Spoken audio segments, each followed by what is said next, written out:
a word that you've used a few times and that seems to kind of be circling back is this idea, of course, listening, but this framing of curiosity, right? Whether it's being a fear killer, curiosity can be a fear killer, or just being open and assuming you don't know the answer, let's say, as a consultant, and that maybe that's going to be revealed by the client and by the process that you go through.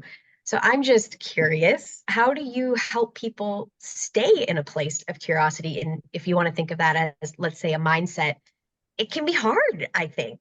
So how do you help people navigate that?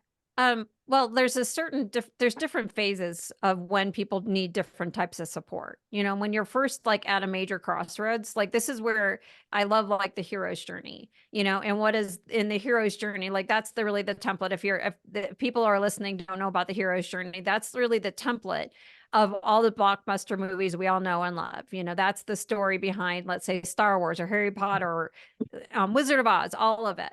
And if you look at every single one of the stories, when they're at that crossroad part, that's when the mentor arrives. And the mentor does a lot of work at that particular moment. You know, they provide them with, you know, perspective. They give them like special tools, like Dorothy got her, you know, her ruby slippers, or Luke Skywalker got his lightsaber. But then the mentor kind of steps back, lets the person kind of like deal with stuff, gets them in the community, and then they'll pop in at certain points in time.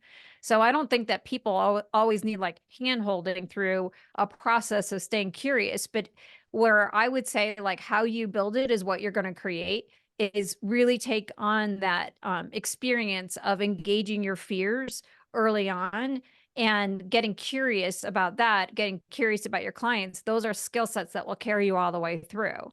And then you'll keep yourself into that curious kind of spot.